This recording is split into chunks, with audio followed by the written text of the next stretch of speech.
I really need some space. You need not get so obsessed with me, chill. I don't need you now. Sounds similar to some cheesy rom-com role dialogue, doesn't it?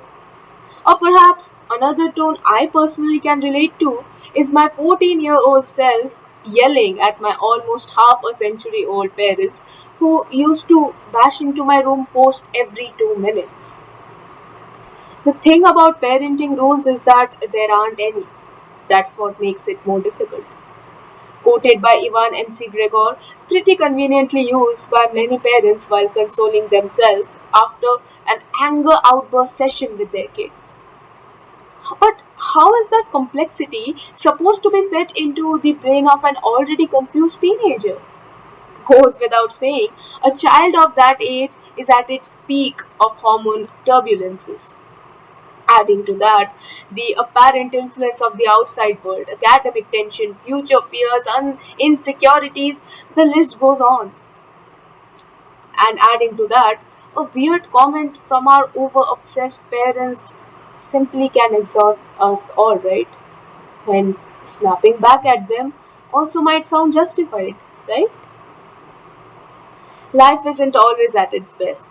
Indeed, some feel intensely through the situations, some numb them up. The hormonal turbulence, or just being a part of a particular phase in life, does not license our actions, especially rude actions.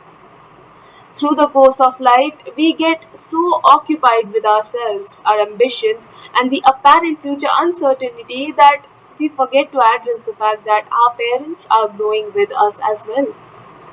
Some might not visibly even express, but behind those angry, disappointed faces are nothing but their want in us to excel even better. This, again, just does not justify the fact that the motivational factor is not necessary in parenting. The fact that many are unable to address the true intent of a guardian, their techniques, their opinions might appear outdated and unnecessary, but we as children completely disregarding them for the same is probably not the most mature step towards betterment. Those slightest rude comments we pass out of losing control over emotions from our perspective might sound normal, but words of that sort actually have severe effects on the listener. It breaks them down.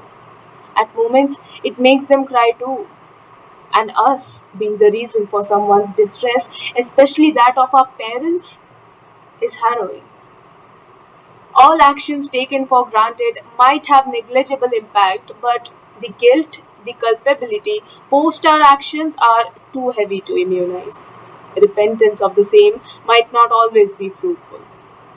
The regrets will make it hard for us to sustain normally. We cannot be flawless on the very first attempt. We still might end up losing our temper. The baby steps are all that matters. A small sweet gesture, perhaps, sitting with them, helping them, basically initiating conversation with them. Generation gap will have obvious differences.